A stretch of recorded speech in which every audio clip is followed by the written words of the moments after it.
বিসমিল্লাহির রহমানির রহিম। আসসালামু আলাইকুম। ধন্যবাদ সবাইকে। আমরা এ পর্যায়ে খেয়াল করে সবাই দণ্ডবিধি আইন পড়বো। দণ্ডবিধির গত ক্লাসে পড়েছিলাম চুরি, দস্যুতা, ডাকাতি। ইতিমধ্যে আমরা হয়তোবা বিষয়টা একটু ক্লিয়ার হতে পেরেছি।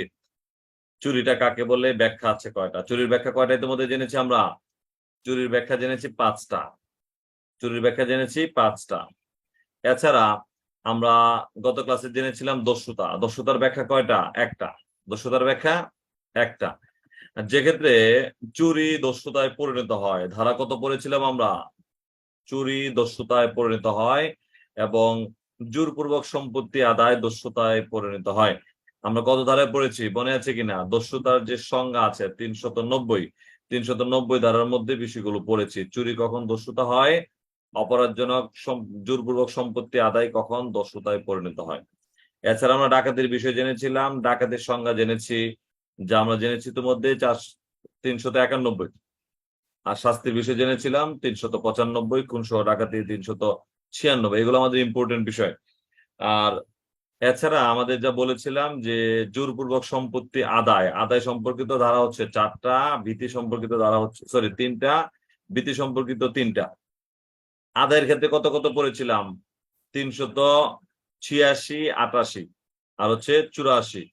এছাড়া আমরা পড়েছিলাম ভীতি, বেজুর সংখ্যাগুলো। বেজুর সংখ্যাগুলো হচ্ছে ভীতি প্রদর্শন 85, 87, 89। 385, 387, 389। দেখ, ধন্যবাদ একটু আপনাদেরকে মেমোরিতে দিয়ে দেওয়ার জন্য মূলত আলোচনা করা। এখন আমরা চলে যাব অপরাধজনক সম্পত্তি তসরুফ। অপরাধজনক সম্পত্তি তসরুফ, একটা হচ্ছে মৃত ব্যক্তির, একটা হচ্ছে জীবিত ব্যক্তির। একটা মৃত ব্যক্তির আর একটা জীবিত ব্যক্তির।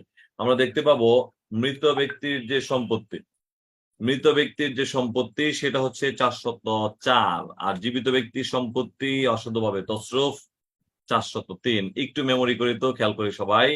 আমরা ইতিমধ্যে জেনেছি কিনা, যেখানে জেনেছিলাম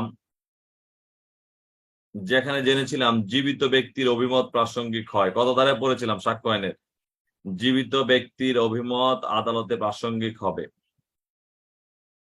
সাক্ষ্য আইনের 51 ধারায় পড়েছিলাম জীবিত ব্যক্তির অভিমত সাক্ষ্য আইন অনুযায়ী প্রাসঙ্গিক হয়। বিশেষজ্ঞের মতামত কেন দিয়েছেন, মতামতের হেতু আদালতে প্রাসঙ্গিক হয়ে থাকে। সো আজকে আমরা জানবো জীবিত ব্যক্তির সম্পত্তি তসরুফ। ব্যক্তি যদি জীবিত হয় আর মৃত যদি হয়, মৃত ব্যক্তির সম্পত্তি তার কাছ থেকে নিয়ে গেলে অসাধুভাবে তসরুফ করা হলে আমরা 404-এ সাজার বিধান দেখব। এখানেও প্রতিদিন বলি যে মেইন বইয়ের ভাষা, মেইন বইয়ের আলোকে আমরা জানবো। দেখেন, এই অসাধুভাবে সম্পত্তি তসরুফের বিষয়েও আমরা 403 ধারায় দেখতে পাই ব্যাখ্যা আছে 2টা। কয়টা ব্যাখ্যা? 2টা ব্যাখ্যা। আমরা যদি ব্যাখ্যার দিকে তাকাই, ইতিমধ্যে আমরা দেখতে পাই অল্প সময়ের জন্য যদি কোনো সম্পত্তি তসরুফ করেন সেটাও তসরুফ বলে বিবেচিত হবে। আমরা ডিটেলসে জানবো, ব্যাখ্যা 1 নম্বরে বলা আছে। এখন আমরা জানবো যে অসাধুভাবে সম্পত্তি তসরুফটা কি। অসাধুভাবে সম্পত্তি তসরুফটা কি আমরা দেখি। অসাধুভাবে সম্পত্তি তসরুফ তাকেই বলা হয় অসাধুভাবে কোনো সম্পত্তি তসরুফ করেন যেটা আইন সিদ্ধ নয়, কিংবা তার নিজের ব্যবহারে প্রয়োগ করেন কোন সম্পত্তি যে ক্ষেত্রে সম্পত্তির মালিককে না জানিয়ে সম্পত্তির দখলদার হয়ে আমরা যদি সেই সম্পত্তিটা অসাধুভাবে তসরুফ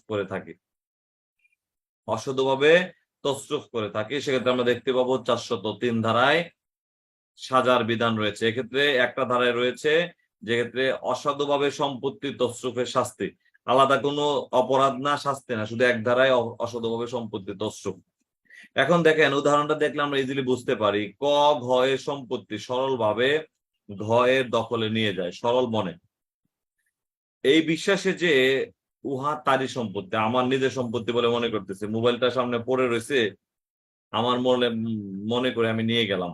যদি আমার মনে করে আমি নিয়ে যাই সেক্ষেত্রে আমরা দেখতে পাবো মনের মধ্যে এই যে আমি নিজের মনে করে নিয়ে গেলাম সেটা অপরাধ না, আমার মোবাইলের মতোই মনে করে নিয়ে গেলাম সেটা অপরাধ না। তবে যখন আমি মোবাইলটা খোলার পর দেখলাম যে এটা তো আমার মোবাইল নাকি, এটা কার মোবাইল নিয়ে আসছে, জানা সত্ত্বেও সংশ্লিষ্ট ব্যক্তিকে যেটা তো আমার মোবাইল নয়, আমি অবশ্যই মালিককে দেয়া দরকার জানা সত্ত্বেও যদি না দেই সেক্ষেত্রে অসাধুভাবে সম্পত্তি তছরূপ করেছেন বলে বিবেচিত হবে। নেওয়া পর্যন্ত অপরাধ না, বাট নেওয়ার পর যখন জানলেন যে এটা আপনার সম্পত্তি না, তখন আপনি ফেরত দেওয়ার কথা, যদি ফেরত না দেন সেটা আমরা দেখতে পাই অসাধুভাবে সম্পত্তি তছরূপ করেছেন বলে বিবেচিত হবে। তাহলে অসাধুভাবে সম্পত্তি তছরূপের মধ্যে দুইটা ব্যাখ্যা পাই আমরা। প্রথম ব্যাখ্যাতে দেখা যায় অল্প সময়ের জন্য যদি অসাধুভাবে তছরূপ করেন সেটাও তছরূপ হবে। লাইক দ্যাট, আপনি কোথাও 20 লক্ষ টাকার একটা চেক পেলেন, আপনি ব্যাংক থেকে লোন নেওয়া প্রয়োজন, আপনি জানেন যে লোন অ্যাপ্রুভ হয়ে যাওয়ার পর আমরা সেই চেকটা যদি ফেরত দিয়ে দেই তাহলে আমার হয়তো অপরাধ হবে না। আপনি যেই চেকটা পেলেন সেই চেকের মালিক আছে, তাকে বুঝিয়ে দেওয়া আপনার দায়িত্ব ছিল, কিন্তু আপনি অল্প সময়ের জন্য ব্যাংকে জমা দিলেন, ব্যাংকে লোন অ্যাপ্রুভ হয়ে গেল, দেন আপনি সেটা ব্যাংক থেকে নিয়ে আপনি আবার সংশ্লিষ্ট ব্যক্তিকে দিয়ে দিলেন। আমরা দেখতে পাই এই যে অল্প সময়ের জন্য নিয়েছেন সেটাও সম্পত্তি তছরূপ বলে বিবেচিত হবে 403 ধারা অনুযায়ী, অল্প সময়। পাশাপাশি 404-এ আমরা দেখতে পাই মৃত ব্যক্তির বিষয়ে একই জিনিস আমরা জানবো, মৃত ব্যক্তির বিষয়ে। তাহলে ব্যাখ্যাকে জানলাম অল্প সময়, যে ক্ষেত্রে শুধু অল্প সময়ের জন্য নিলাম সেটা অপরাধ হবে, আইন অনুযায়ী অপরাধ বলে বিবেচিত, সাজার বিধান রয়েছে। আর যা আমরা ইতিমধ্যে জেনেছি, সম্পত্তির মালিক আমি এজ এ ব্যক্তি, আমার মোবাইলের মতোই, আমার কলমের মতোই, আমার নিজের জিনিসের মতোই কোনো জিনিস আমি নিয়ে গেলাম, পাওয়ার পর নিয়ে যাচ্ছি, নিয়ে যাওয়াটা অপরাধ হবে না, নিয়ে যাওয়াটা চুরি হবে না। তবে নিয়ে যাওয়ার পর যখন আমি জানবো যে সম্পত্তিটা আমার না, সংশ্লিষ্ট ব্যক্তিকে যদি ফিরিয়ে না দেই সেক্ষেত্রে সেটা তছরূপ বলে বিবেচিত হবে। দেখেন 2 নম্বর ব্যাখ্যাটাতে কি বলা আছে, যদি কোনো ব্যক্তি কোনো সম্পত্তি কারো দখলে নাই দেখতে পেয়ে, খোলা পড়ে আছে, এটা কারো দখলে নাই, দেখতে পেয়ে সম্পত্তিটি উহা মালিকের সপক্ষে, যে আচ্ছা দেখি আমার কাছে নিয়ে যায়, পরে মালিক পাইলে দিয়ে দিব, সপক্ষে সংরক্ষণের উদ্দেশ্যে মালিককে প্রত্যর্পণের উদ্দেশ্যে নিয়ে যায়, তাহলে সে অসাধুভাবে উহা নিয়েছে বা তছরূপ বলে বিবেচিত হবে না, কারণ তার উদ্দেশ্যটা হচ্ছে মালিককে প্রত্যর্পণ করা। কিন্তু সে উপরে বর্ণিত অপরাধে দোষী হবে যদি সম্পত্তিটি মালিক জানা সত্ত্বেও, মালিককে খুঁজে বাহির করার উপায় জানা সত্ত্বেও নিজের কাজে ব্যবহার করে যুক্তিযুক্ত পদ্ধতি অনুসরণ না করে ব্যবহার করে থাকেন। অর্থাৎ আমি যেই মোবাইলটা পেলাম, বললাম যে আমার নিজের মনে করে নিয়ে গেলাম একটা জিনিস, একটা হচ্ছে মোবাইলটা আমি সামনে পাইছি, রাস্তার মধ্যে পাইছি, আচ্ছা আমি এটা নিয়ে যাই, দেখি মালিককে খুঁজে দেওয়া যায় কিনা। আমি খুঁজে মোবাইলটা যখন হাতে নিলাম, ওপেন করলাম, দেখলাম নাম্বার টাম্বার আছে, এক্ষেত্রে কিন্তু আমি ফোন করে মালিককে মোবাইলটা ফিরিয়ে দেওয়ার সুযোগ আছে, থাকা সত্ত্বেও আমি মোবাইলটা আবারও বন্ধ করে রেখে দিলাম যে আমার কাছে থাকুক না, অসুবিধা কি। তাহলে সুযোগ আছে অন্যকে মালিককে বুঝিয়ে দেওয়ার, কিন্তু আপনি বুঝিয়ে দিলেন না, সেটা আইন অনুযায়ী অসাধুভাবে সম্পত্তির তছরূপ বলে বিবেচিত হবে। তাহলে অসাধুভাবে সম্পত্তির তছরূপ আমরা কি দেখতে পাই 403 ধারায়, যদি কোনো ব্যক্তি অসাধুভাবে অস্থাবর সম্পত্তি তছরূপ করেন, স্থাবর সম্পত্তি নয় কিন্তু, বারবার বলে রাখি স্থাবর সম্পত্তি নয় কিন্তু, যদি কোনো ব্যক্তি অসাধুভাবে অস্থাবর সম্পত্তি তছরূপ করেন অথবা নিজের ব্যবহারে প্রয়োগ করেন, আইন অনুযায়ী সেটা অসাধুভাবে সম্পত্তি তছরূপ করেছেন বলে বিবেচিত হবে, সাজার বিধান 403। এক্ষেত্রে আমরা ব্যাখ্যা পেয়েছি দুইটা। প্রথম ব্যাখ্যাতে পেলাম অল্প সময়ের জন্য যদি আমরা সম্পত্তিটা তছরূপ করে থাকি সেটাও অপরাধ, আবার সব বৃহৎ সময়ের জন্য, দ্যাট মিনস নিজের কাছে রাখার জন্য যদি সেটা তছরূপ করে থাকি সেটাও আইন অনুযায়ী অসাধুভাবেই সম্পত্তি তছরূপ বলে বিবেচিত হবে। খণ্ডকালীন তছরূপ, পূর্ণাঙ্গভাবে তছরূপ, এটা হচ্ছে ব্যাখ্যা 1 খণ্ডকালীন, আর ব্যাখ্যা 2 হচ্ছে পূর্ণাঙ্গভাবে নিজের কাছে রেখে দেওয়া। এ হচ্ছে আমাদের অসাধুভাবে সম্পত্তি তছরূপের শাস্তি। এখন আমরা দুইটা উদাহরণ দেখতে পাই। প্রথম উদাহরণে দেখেন বলা আছে রাজপথের উপরে একটি টাকা পায়, সে জানে না টাকাটি কার, টাকাটি তুলে নেয়, এক্ষেত্রে এ ধারায় বর্ণিত হবে, মালিক নাই যেন নিয়ে গেছে, কিন্তু সে তো নিয়ে যাওয়ার কথা না, সে যথাযথভাবে মালিককে বুঝিয়ে দেওয়ার কথা। রাস্তার উপরে একটি পত্র সহ ব্যাংক নোট পায়, পত্রের বিবরণ ও নির্দেশ হতে সে জানতে পায় ব্যাংক নোটটি কার, সে নোটটি আত্মসাৎ করে জানা সত্ত্বেও সে নোটটি আত্মসাৎ করে, এই ধারা মতে সে অপরাধের দোষী বা দায়ে দোষী হবে। এ হচ্ছে আমাদের অসাধুভাবে সম্পত্তি তছরুফ। তাহলে আমরা যদি একটু সামারি করি, ইতিমধ্যে আমরা জানলাম অসাধুভাবে সম্পত্তি তছরুফের সাজা হচ্ছে 403, এবং আরো জানলাম অসাধুভাবে সম্পত্তি তছরুফটা কাকে বলে। যদি পরীক্ষাতে প্রশ্ন আসে অসাধুভাবে সম্পত্তি তছরুফ কাকে বলে, অসাধুভাবে সম্পত্তি জনৈক ব্যক্তি মুস্তাফিজুর রহমান অসাধুভাবে সম্পত্তি তছরুফ করে তার সাজার বিধান, এটা আমরা সবাই জানি। কিন্তু প্রশ্ন হচ্ছে পরীক্ষাতে একটু ঘুরিয়ে দিল, দেখেন বলা আছে ভিতরে উদাহরণ থেকে যেহেতু প্রশ্ন আসে আমাদের এখন, ক ক না দিয়ে নাম দিয়ে দিল যে রহিম রাজপথের উপর একটা টাকা পায়, সে জানে না টাকাটি কার, রহিম টাকাটি তুলে নেয়। এক্ষেত্রে রহিম কোন বিধান মোতাবেক অপরাধ করেছেন বা দণ্ডিত হবে। তাহলে আমরা রহিম কত ধারা অপরাধ করছে, 403 ধারা অপরাধ করছে। আমরা নাম যদি দেই যেন টেনশনে না পড়ি। উদাহরণ যেমনই আছে তেমনই থাকবে, তবে ভিতরে একটু কারসাজি করে দিবে স্যাররা, তাই করে আমাদের। তাহলে হচ্ছে আমাদের অপরাধ অসাধুভাবে সম্পত্তির তছরুফ 403, যা বলেছি যে এক্ষেত্রে আপনার সম্পত্তির মালিক জীবিত আছে কি জীবিত নয়, মৃত কিনা এই বিষয়ে কিন্তু বলে নাই। বলছে সম্পত্তি পাইছেন, সম্পত্তিটা নিয়ে গেছেন, মালিক আছে জানা সত্ত্বেও মালিককে বুঝিয়ে দেন নাই। বাট আমরা দেখতে পাই 404 আমরা দেখবো স্পেসিফিকলি বলা আছে মৃত ব্যক্তির সম্পত্তি তার মৃত্যুর সময় অসাধুভাবে তছরুফ। মৃত ব্যক্তির সম্পত্তি মৃত্যুর সময় তার অসাধুভাবে তছরুফ।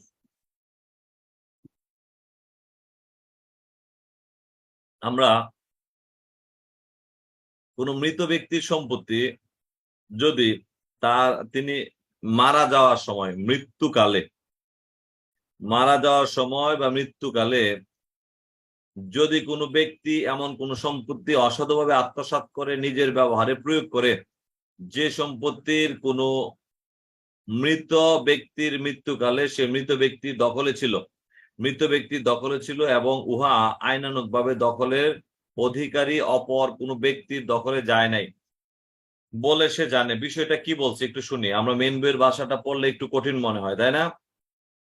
আমি এজ এ ব্যক্তি আমার কাছে যে সকল সম্পত্তি আছে, এই সকল সম্পত্তি আমি মারা যাওয়া কালে আমার কাছে ধরেন সাপোজ কয়েকটা মোবাইল আছে, 3টা মোবাইল রাখি, সাথে মানি ব্যাগ রাখি বড় একটা, পাশাপাশি অন্যান্য যে গুরুত্বপূর্ণ জিনিসগুলো আছে এটা আমার কাছে আছে। জনৈক ব্যক্তি আমার যে চাকর, আমার যে কেরানি, আমার সাথে যিনি আছেন, তিনি জানেন যে স্যারের কাছে এগুলো আছে। মারা যাওয়ার পর সাথে সাথে আগে এগুলো নিজের হস্তগত করে নি, অথবা উইল দিয়ে যায়, উইল আছে যে আমি মারা যাওয়ার পর এই সম্পত্তিটা জনৈক ব্যক্তিকে তুমি বুঝাইয়া দিবা। যাকে উইল করে গেলাম তিনি আমি মারা যাওয়ার পর তাকে আর বুঝাইয়া দেয় না, নিজের ব্যবহারে পরিণত করছে। তাহলে মৃত ব্যক্তির সম্পত্তি যদি অসাধুভাবে কেউ তছরুফ করে, আমরা দেখতে পাই 404 ধারায় সাজার বিধান আছে।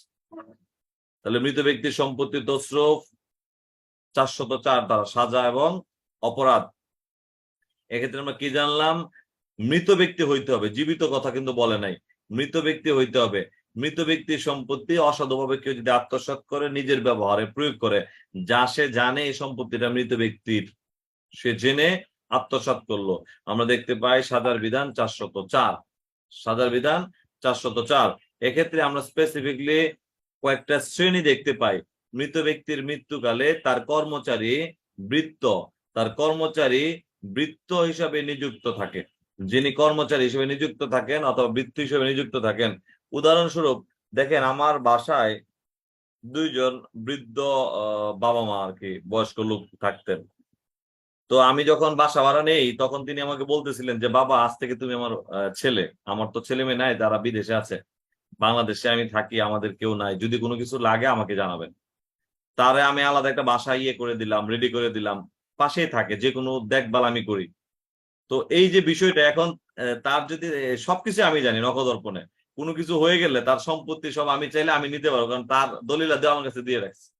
এখন আমি যদি নিয়ে যাই, আমরা দেখতে পাই এটা সে ঢাকা শহরের বাড়ির মালিক, সে আমাকে বিশ্বাস করে দিয়ে রাখছে, তার অনেক কিছু আছে। এখন আমি নিয়ে গেলে আমি দেখি আমি তো তার বিশ্বস্ত, যদি কর্মচারী না, বৃত্ত না, কিন্তু আমি এজ এ ব্যক্তি আমাকে সে সবকিছু বুঝিয়ে দিছে। এখন সে মারা যাওয়ার পর আমি যদি সেটা নিজের দখলে নিয়ে যাই, আমরা দেখতে পাই অসাধুভাবে সম্পত্তি তসরুপ বলে বিবেচিত হবে, যা 404 ধারা অনুযায়ী সাজার বিধান রয়েছে। তাহলে আমরা বুঝেছি কিনা, মৃত ব্যক্তির সম্পত্তি হইতে হবে এবং অস্থাবর সম্পত্তির কথা বলা আছে। আর আরেকটা কথা বলা আছে যে কাউকে যদি সম্পত্তি উইল করে যায় সে যথাযথভাবে দেওয়ার কথা দেয় নাই। এখন আমরা চলে যাব অপরাধজনক বিশ্বাসভঙ্গ, যে বিষয়গুলো আর একটু ক্লিয়ার হয়ে যাবে এখন আমরা। তাহলে অসাধুভাবে সম্পত্তি তসরুপ, অস্থাবর সম্পত্তি, অসাধুভাবে সম্পত্তি তসরুপ 403 ধারায় সাজা, মৃত ব্যক্তি যদি হয়ে থাকে সেটা 404 ধারায় সাজার বিধান রয়েছে। 404 ধারায় সাজার বিধান রয়েছে। এখন আমরা জানবো অপরাধজনক বিশ্বাসভঙ্গ। অপরাধজনক বিশ্বাসভঙ্গ আমরা দেখতে পাই অপরাধজনক বিশ্বাসভঙ্গ এক্ষেত্রে সম্পত্তি কি কি, কখন অপরাধজনক বিশ্বাসভঙ্গ হবে। আমরা যদি কোনো ব্যক্তির সম্পত্তি পরিচালনার দায়িত্বপ্রাপ্ত হয়ে, কোনো ব্যক্তির সম্পত্তির অথবা সম্পত্তি পরিচালনার দায়িত্বপ্রাপ্ত হয়ে অসাধুভাবে সম্পত্তি আত্মসাৎ করে নিজের ব্যবহারে প্রয়োগ করে অনুরূপ যেভাবে নির্বাহিত হতো বলে আইনে নির্দেশ দেওয়া হয়েছে তা খেলাপ করে। তা বলেছি যে আমি যে ব্যক্তি আমাকে উইল করে গেছে যে আমি মারা যাওয়ার পর আমার ছেলে মেয়েকে বুঝাইয়া দিও, তারা ছোট, কিন্তু আমি তাদেরকে বুঝিয়ে দেই নাই, খেলাপ করছি, সেটা অপরাধজনক বিশ্বাসভঙ্গ করা হয়েছে বলে বিবেচিত হবে। এক্ষেত্রে অস্থাবর সম্পত্তি গুলো চলে যাবে মৃত ব্যক্তির, অস্থাবর সম্পত্তি গুলো চলে যাবে 404 ধারায়। আর স্থাবর সম্পত্তির বিষয়ে আমরা দেখতে পাই অপরাধজনক বিশ্বাসভঙ্গ বলে অবহিত হবে। এখন অপরাধজনক বিশ্বাসভঙ্গের আমরা দুইটা উদাহরণ দেখতে পাই। কোনো মৃত ব্যক্তির দানপত্রে এক্সিকিউটর, যা বললাম, দানপত্রে তাকে যেভাবে সম্পত্তি বন্টনের নির্দেশ দেওয়া হয়েছে তা ভঙ্গ করে সে সম্পত্তি আত্মসাৎ করে আমি নিজের মতো নিয়ে নিছি, সেটা অপরাধজনক বিশ্বাসভঙ্গ করেছেন বলে বিবেচিত হবে। আবার একটু খেয়াল করেন, মৃত ব্যক্তির কাছে থাকা যে সম্পত্তি, অস্থাবর সম্পত্তি গুলো, সেগুলো যদি আমি নিজে নিয়ে যাই তাহলে 404, আর স্থাবর সম্পত্তির ভারপ্রাপ্ত হয়ে যদি আমি নিয়ে যাই সেটা 405 ধারায় আমরা দেখতে পাই সংজ্ঞায়িত করা হয়েছে, সেটা অপরাধজনক বিশ্বাসভঙ্গ হবে সাজার বিধান 406 ধারায়। সাজার বিধান 406 ধারায়। তাহলে অপরাধজনক বিশ্বাসভঙ্গ আমরা কি দেখতে পেয়েছি, যদি কোনো ব্যক্তি অন্য কোনো ব্যক্তির সম্পত্তির পরিচালনার দায়িত্বপ্রাপ্ত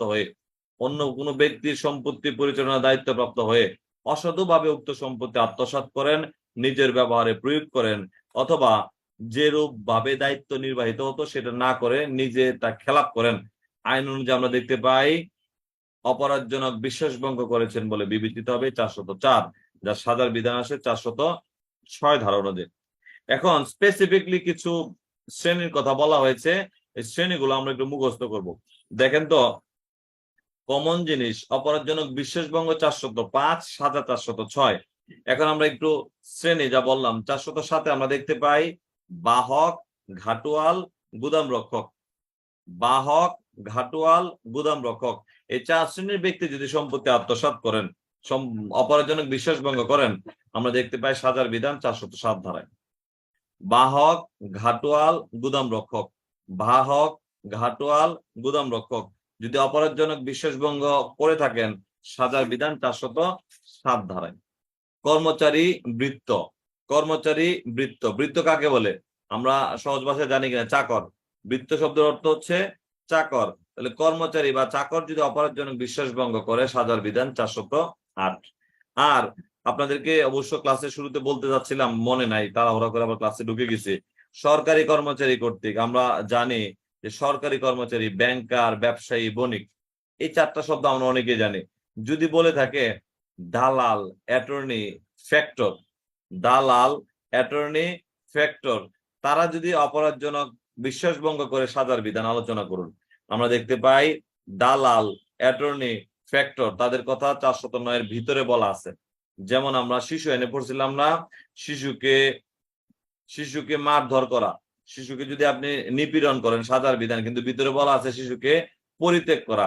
তো ভিতরে ধারাটা যদি, ভিতরের বিষয়টা যদি আমরা না পড়তাম তাহলে পারতাম কিনা। এই জন্য আমরা দেখতে পাই 409 বলা আছে ব্যবসায়ী, সরকারি কর্মচারী, এজেন্ট, ব্যাংকার, আর ভিতরে বলা আছে দালাল, অ্যাটর্নি অথবা ফ্যাক্টর, তারা যদি অপরাধজনক বিশ্বাসভঙ্গ করে সাজার বিধান 409। তাহলে সম্পত্তি তসরুফ, অসাধুভাবে সম্পত্তি তসরুফ যা আমরা ইতিমধ্যে জেনেছি 403 ধারায় সাজার বিধান। ব্যাখ্যা কয়টা? দুইটা ব্যাখ্যা, অল্প সময়ের জন্য, সম্পূর্ণের জন্য। আমরা দেখতে পাই প্রথম ব্যাখ্যা হচ্ছে সাম্য, অল্প সময়ের জন্য যদি তসরুফ করেন সেটা তসরুফ, বৃহৎ সময় বা পূর্ণাঙ্গ সময়ের জন্য যদি করে থাকেন সেটা তসরুফ বলে বিবেচিত হবে, যা আমরা 403 ধারায় জেনেছি। মৃত ব্যক্তির সম্পত্তি তসরুফ 404 ধারায় জেনেছি। আর মৃত ব্যক্তির সম্পত্তি আপনি যদি দায়িত্বপ্রাপ্ত হয়ে আত্মসাৎ করেন, আমরা দেখতে পাই সাজার বিধান 406। বাট অপরাধজনক বিশ্বাসভঙ্গ কাকে বলে সেটা আমরা জানলাম 405 ধারায়।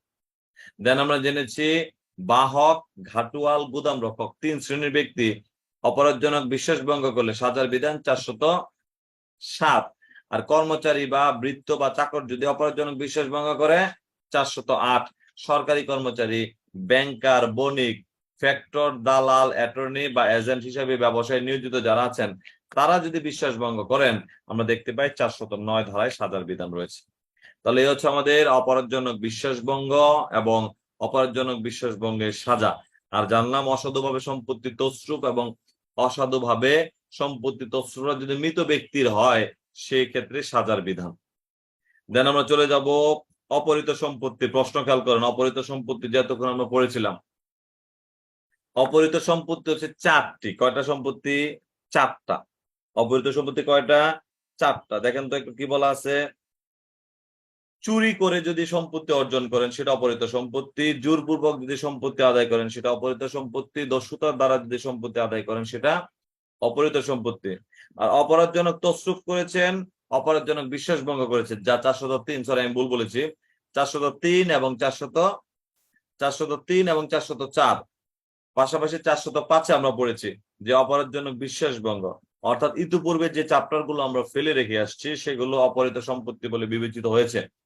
চুরি, জোরপূর্বক সম্পত্তি আদায়, দস্যুতা, অপরাধজনক সম্পত্তি তসরুফ এবং অপরাধজনক বিশ্বাসভঙ্গ। তাহলে সম্পত্তি আমরা দেখতে পাই 5টা সম্পত্তি অপহৃত সম্পত্তি বলে বিবেচিত হবে। কয়টা সম্পত্তি? 5টা সম্পত্তি। তাহলে একটু কারেকশন করে নেবেন, 5টা সম্পত্তি হচ্ছে অপহৃত সম্পত্তি বলে বিবেচিত। এই 5টা সম্পত্তির মধ্যে আবার একটু মনে মুখস্থ করে আমরা পরীক্ষাতে আসতে পারে নিম্নের কোন সম্পত্তিটি অপহৃত সম্পত্তি বলে বিবেচিত, অথবা দণ্ডবিধি আইন অনুযায়ী কোন কোন সম্পত্তি অপহৃত সম্পত্তি বলে বিবেচিত আলোচনা করুন। তাহলে 410 ধারা অনুযায়ী আমরা দেখতে পাই 5টা সম্পত্তি। কি কি সম্পত্তি? চুরি, জোরপূর্বক সম্পত্তি আদায়, দস্যুতা, অপরাধজনক সম্পত্তি তসরুফ আর হচ্ছে অপরাধজনক বিশ্বাসভঙ্গ। এই 5 প্রকারের সম্পত্তিকে অপহৃত সম্পত্তি বলে অবহিত করা হয় 410 ধারায়। এই অপহৃত সম্পত্তি কেউ যদি অসাধুভাবে গ্রহণ করে তাহলে 411 ধারায় শাস্তি। এখন বিবেচ্য বিষয়, ক্লাসের শুরুতে বলেছিলাম যে দস্যুতার মাধ্যমে অর্জিত সম্পত্তি অসাধুভাবে গ্রহণের সাজা 411 ধারায়। তাহলে চুরির মাধ্যমে যদি হয় 411, দস্যুতার মাধ্যমে 411, জোরপূর্বক সম্পত্তি আদায় 411, অপরাধজনক তসরুফ 411, অথবা অপরাধজনক বিশ্বাসভঙ্গ 411। অর্থাৎ 5টা সম্পত্তি যে পেয়েছি অপহৃত সম্পত্তি, এই সম্পত্তিগুলি যদি কেউ অসাধুভাবে গ্রহণ করে, জানে যে চুরাই মাল, জানে ডাকাতি দস্যুতার মাল, জানে অপরাধজনক তসরুফ করেছেন, জেনে শুনে অপরাধজনক বিশ্বাসভঙ্গ করার মাল যদি কেউ গ্রহণ করেন, সাজার বিধান 411 ধারায় বলা আছে। সাজার বিধান 411। তাহলে অপহৃত সম্পত্তি কাকে বলে ইতিমধ্যে জেনেছি। কয় প্রকারের সম্পত্তি? 5 প্রকারের সম্পত্তি।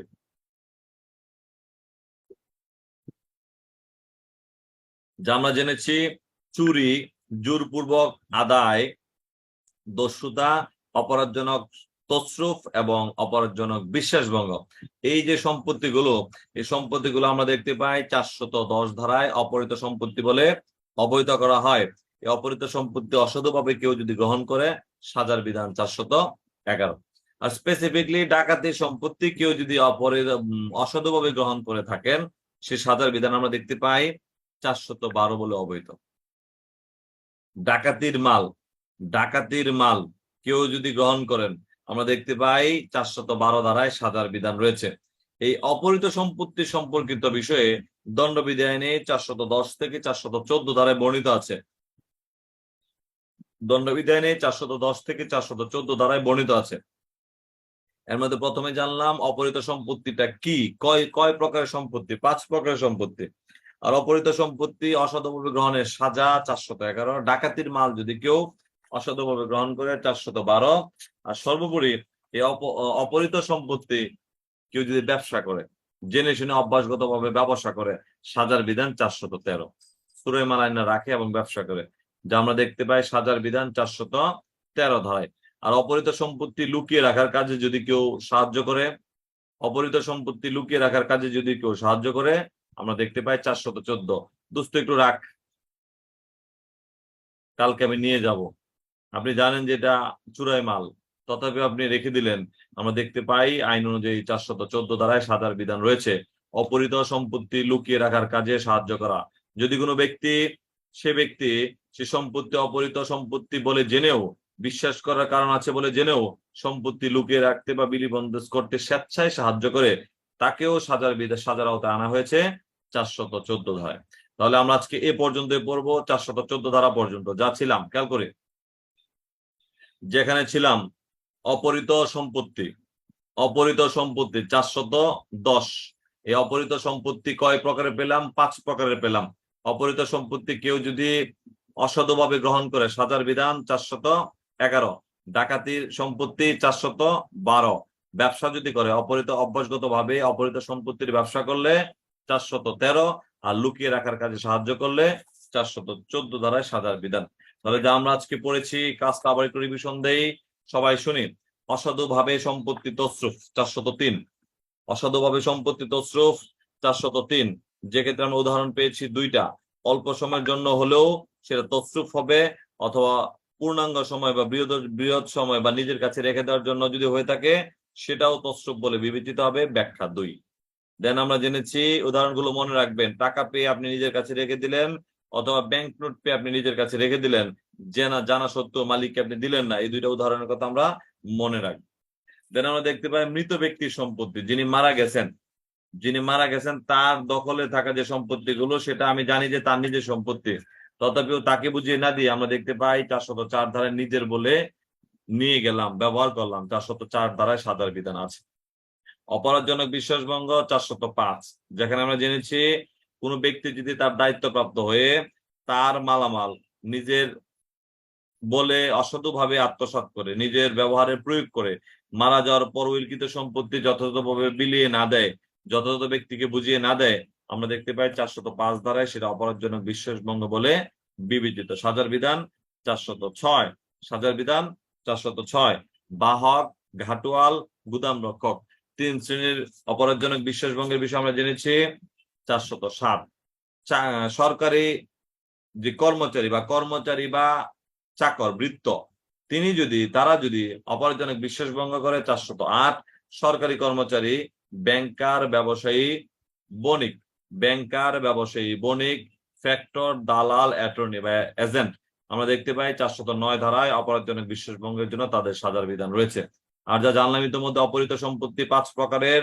410 অসাধুভাবে গ্রহণ করলে, 411 ডাকাতির মালের জন্য স্পেসিফিক, 412 এগুলোর ব্যবসা করা অভ্যাসগতভাবে, 413 লুকিয়ে রাখার কাজে সাহায্য করা, 414।